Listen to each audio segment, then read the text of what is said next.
आज हम सीपीसी का ऑर्डर 21 के सेक्शन 32 से इसके रूल 32 से रूल 39 तक के बारे में बात करेंगे। इसमें रूल 32 कहता है decree for specific performance for restitution of conjugal rights और फॉर एन इंजेक्शन। रूल 32 कहता है विनिर्दिष्ट पालन के लिए दाम्पत्य अधिकारों के प्रत्यास्थापन के लिए या विदेश के लिए डिग्री। इसमें 3 बातें कही गई। रूल 32 में 3 बातें कही गई। पहली बात कह दी गई संविदा के विनिर्दिष्ट अनुपालन के लिए, जो संविदा की गई है उसका अनुपालन कराने के लिए, स्पेसिफिक परफॉर्मेंस कराने के लिए पहली बात। दूसरी बात कही दी गई दाम्पत्य अधिकारों के प्रत्यास्थापन, रेस्टिट्यूशनल राइट्स के लिए कहा कि अगर 2 व्यक्ति हैं हस्बैंड वाइफ, तो उनके फिर से जो उनका दाम्पत्य है उसे स्थापित करने के लिए। और तीसरी बार कहा कि विदेश के लिए मतलब स्टे के लिए, अगर इनके लिए डिक्री पारित की गई है, तब अगर कोई व्यक्ति जो निर्णित ऋणी है, मतलब जिसके खिलाफ में डिग्री पारित की गई है और ऐसा लगता है कि वह कोर्ट के निर्देशों का पालन नहीं कर रहा है, उससे बच रहा है, उससे भाग रहा है, तब कोर्ट इन तीनों के लिए क्या करेगा। तो पहली बात, अगर दाम्पत्य अधिकारों के प्रत्यास्थापन के लिए है तो फिर संपत्ति की उसकी कुर्की कर ली जाएगी, संपत्ति की कुर्की की जाएगी। और अगर संविदा के विनिर्दिष्ट अनुपालन के लिए है या विदेश के लिए है, तब फिर उसके लिए क्या किया जाएगा, उस व्यक्ति को सिविल कारागार में निरुद्ध कर दिया जाएगा और उसकी संपत्ति की कुर्की कर ली जाएगी। यदि आवश्यकता हुई तो संपत्ति को सेल करके उसका डिग्री का अनुपालन कराया जाएगा। ये बात आ गई रूल 32 में। अब रूल 33 इसका कहता है description of court in executing decree for restitution of conjugal rights. इसका रूल 33 कहता है दाम्पत्य अधिकारों के प्रत्यास्थापन की डिक्रियों का निष्पादन करने में न्यायालय का विवेकाधिकार। न्यायालय को पावर दिया गया है कि न्यायालय उस पर क्या क्या कर सकता है, न्यायालय का सेल्फ उस पर क्या पावर होगा। ये बात इसका रूल 33 कहता है। तो रूल 33 में कहा कि दाम्पत्य अधिकारों के प्रत्यास्थापन के लिए अगर डिग्री है तो वह पति के विरुद्ध होगी। पहली बात, पति के विरुद्ध होगी। और दूसरी बात कहा कि अगर इसमें डिग्री इस उपबंध के अनुसार पारित की जाती है या निष्पादित की जाती है, तो इस डिग्रीदार को ऐसे समय में धन अदा करने की बात कही जाएगी कि जिस पर वो जमा कर सकता हो। ये नहीं कि इसको इमीडिएट जमा करना है, उसके अनुसार, अगर वो उसके अनुसार जो व्यक्ति का मतलब पति है मान लो, तो पति के जब जमा करेगा पहले उसकी सुविधा देख लेगा कि किस तरीके से वह स्थापित करना चाहता है, किस तरीके से डिग्री को एग्जीक्यूट कराना चाहता है, उसके हिसाब से उस पर उसको पैसे जमा करने के लिए या धन अदा करने के लिए जो न्याय संगत होगी वो बात कोर्ट कहेगी। अब दूसरी बात कहा कि जो उसको धन अदा करना है, किसको, हस्बैंड को, तो उस पर फेरफार कर सकता है कोर्ट। मतलब कोर्ट उस धन को ज्यादा कर सकता है अगर कम है, और अगर ज्यादा है तो कम भी कर सकता है, और उसको किस्तों में भी बांट सकता है कि पार्ट में वो जमा कर दे। मुद्दा ये है कि उसको धन को जमा कराना है, तो कोर्ट उसके सुविधा के अनुसार उसको फेरफार कर सकता है, बदल सकता है। अब इसमें कहा कि जो वसूली है वो वैसे ही की जाएगी जैसे एक कर्ज की, ऋण की वसूली की जाती है, वैसे ही हस्बैंड से उसकी वसूली की जाएगी। अब इसका रूल 34 कहता है decree for execution of documents और endorsement of negotiable instruments. Documents का निष्पादन कराना है। रूल 34 कहता है कि अगर डॉक्यूमेंट्स का निष्पादन कराना है, दस्तावेज के निष्पादन या पराक्रम में लिखित के पृष्ठांकन के लिए डिग्री। अब दस्तावेज का निष्पादन के लिए डिग्री पारित की गई। अब ये वाक्य कि होती क्या है, मान लेते हैं कि एक सेल डीड है या कोई ऐसी एक अपंजीकृत वसीयत है जो रजिस्टर्ड नहीं है और वो वसीयत कोर्ट में लगा दी गई। कोर्ट में वह वसीयत क्या किया, खो गई, कोर्ट के द्वारा खो गई, व्यक्ति के द्वारा नहीं, कोर्ट के द्वारा खो गई। अब कोर्ट के ऑन रिकॉर्ड है कि वो उसकी ओरिजिनल मूल कॉपी कोर्ट को दी गई और कोर्ट की गलती से या कोर्ट की लापरवाही से या किसी तरह से उसको खो गए। अब कोर्ट उस डॉक्यूमेंट्स को बनाने के लिए उसको वही तो ला नहीं सकता जो कि वो है नहीं, तो उसका निष्पादन किया जाता है, उसका निष्पादन किया जाता है। वैसे ही कोर्ट उसको निष्पादित कर सकता, कोर्ट को पावर है, लिख सकता है वो। तो अगर उसकी कोई सर्टिफाइड कॉपी है किसी पक्षकार के पास में, तो वह कॉपी उस पर जमा करेगा कि ये उसकी कोर्ट में जब जमा किया था मूल कॉपी तो उसकी सर्टिफाइड कॉपी ली गई थी और वो ये कॉपी ये है। तो कोर्ट पहले बात तो ये करेगा कि कोर्ट उसको निर्णय के लिए समय देगा कि अगर उसको कोई नोटिस दे करके उसको समय देगा कि अगर उसको कोई ऑब्जेक्शन है या कोई उसको प्रॉब्लम है तो वो आ करके उस पर बताए कोर्ट को। अगर आपत्ति करता है तो उसकी आपत्ति को सुनेगा और आपत्ति नहीं करता है या करता सुनने के बाद डिग्रीदार एक प्रारूप की प्रति, मतलब वही सर्टिफाइड कॉपी, एक प्रारूप की प्रति एक शपथ पत्र के साथ में कोर्ट में प्रस्तुत कर देगा। अब कोर्ट में जो प्रस्तुत किया है उस पर क्या होगा, एक दिन डिसाइड किया जाएगा कि इस दिन इस पर निर्णय होगा और जो निर्णय उस पर किया गया वह निर्णय एक स्टैम्प पेपर मतलब कोर्ट फीस लगा करके उस कोर्ट को सबमिट कर देना होगा सर्टिफाइड कॉपी के साथ में। उसी निर्णय के आधार पर यह कोर्ट आदेश देगा कि इस कॉपी का निष्पादन करा दिया जाए, मतलब वो जो लिखी गई उसको रजिस्टर्ड करा दिया जाए। तो जो अधिकारी को ये जिम्मेदारी दी गई वो अधिकारी उस दस्तावेज का निष्पादन करा देगा, मतलब रजिस्ट्रीकृत करा देगा। तो ये बात हो गई रूल 34 की कि किसी डॉक्यूमेंट्स का निष्पादन कैसे होगा। सिंपल से प्रोसेस है वो, अगर डॉक्यूमेंट का निष्पादन होगा तो निर्णय को कोर्ट एक रजिस्टर्ड नोटिस देगा, क्यों कारण बताओ नोटिस देगा कि किसका क्यों न निष्पादित करा दिया जाए।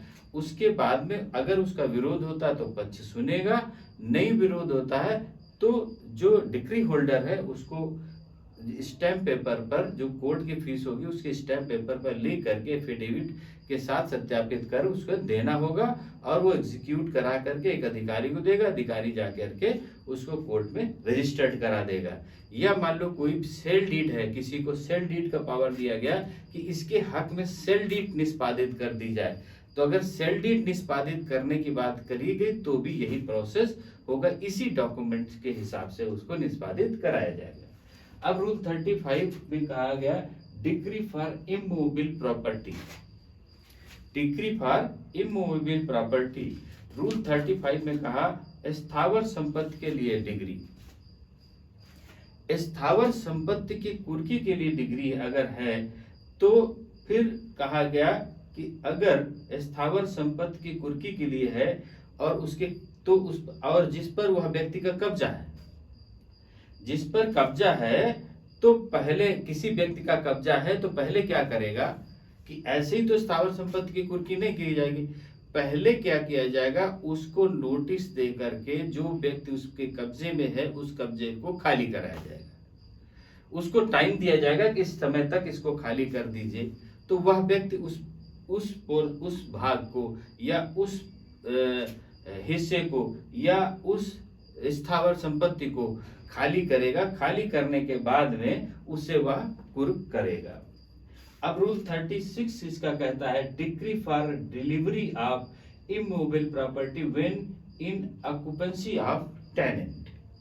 ऑक्युपेंसी ऑफ टेनेंट रूल 36 कहता है जब स्थावर संपत्ति अभिधारी के अभिभोग में है और ऐसी संपत्ति का परिधान के लिए डिग्री, मतलब कि उसमें कोई व्यक्ति रह रहा है और उसे खाली करा करके डिग्री होल्डर को उसका पोजीशन देना है। इस बात के लिए रूल 35 कहता है।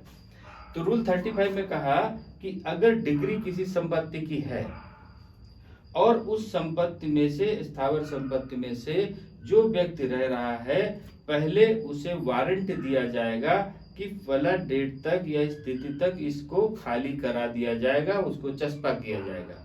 अगर वह नियत तिथि पर खाली नहीं करता है तो उस पर वारंट करा करके उसको कब बाहर करके दूसरे व्यक्ति को जो डिग्री होल्डर है उसे उसका कब्जा दिलाया जाएगा। मतलब कहने जो रह रहा है उस पर पहले नोटिस तामीला कराई जाएगी, नोटिस तामीला के बाद में उस व्यक्ति को हटाया जाएगा और दूसरा व्यक्ति जो डिग्री होल्डर है उसको कब्जा दिया जाएगा। अब रूल 37 इसका कहता है discretionary power to permit judgment debitor to show cause against detention in prison। Rule 37 कहता है कारागार में निरुद्ध किए जाने के विरुद्ध हेतु दर्शित करने के लिए निर्णित ऋणी को अनुज्ञा देने की वैवेकी शक्ति। इसमें कहा गया रूल 37 में धन के संदाय के लिए यदि डिग्री का निष्पादन करना है, मतलब पैसे देने के लिए अगर डिग्री का निष्पादन कराना है तो कोर्ट पहले नोटिस देगा। किसको? निर्णित ऋणी को नोटिस देगा और नोटिस देने में ये बात होगी क्यों न सिविल कारागार में उसे बंद कर दिया जाए। इसका कारण बताओ कि क्यों न तुम्हें सिविल कारागार में बंद कर दिया जाए, क्योंकि अभी तक ये पैसे का जो जमा करना था उसे नहीं जमा किया गया है।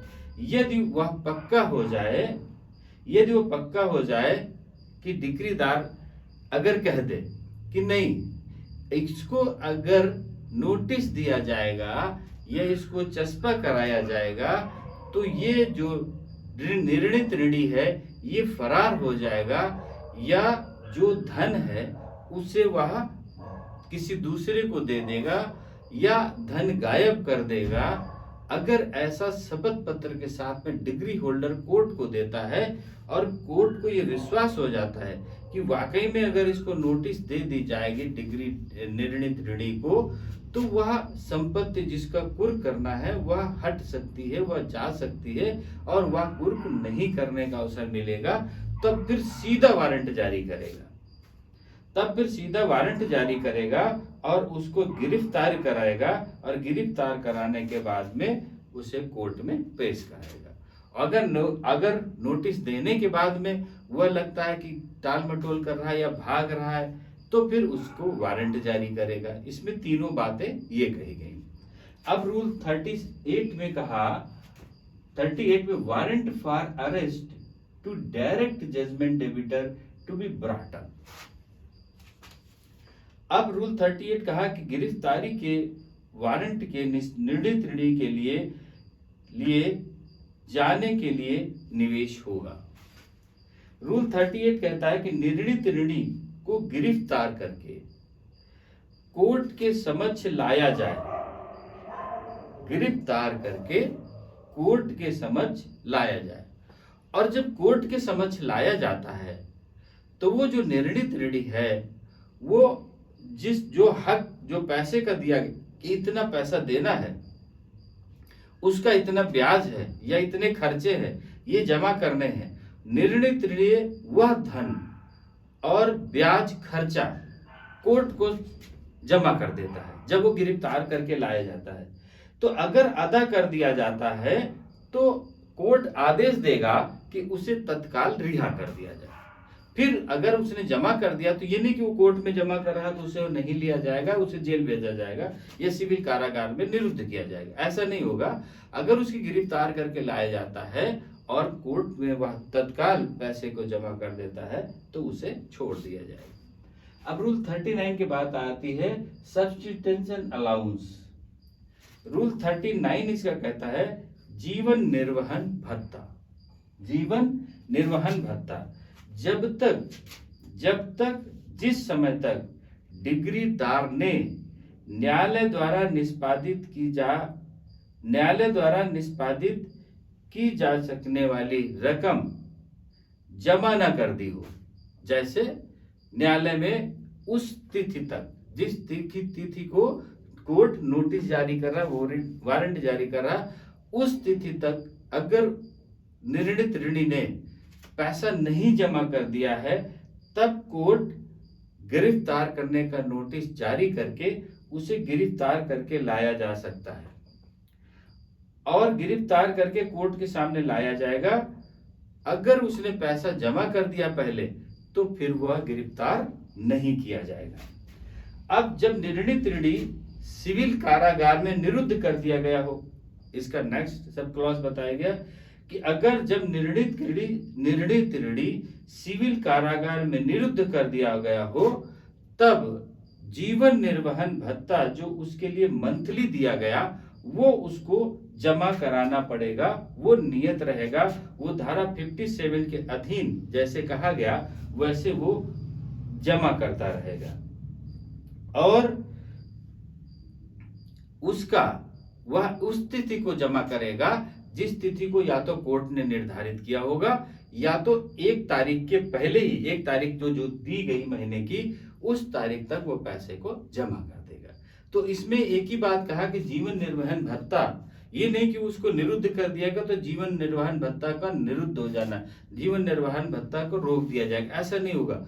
वह कंटिन्यू रहेगा। जीवन निर्वहन भत्ता हर महीने का जो अलाउंस है वो दिया जाएगा, वो देते ही रहेंगे। ये बात रूल 39 में कह दिया गया। अब रूल 40 से हम नेक्स्ट पार्ट में डिस्कस करेंगे। ओके, थैंक यू, जय हिंद।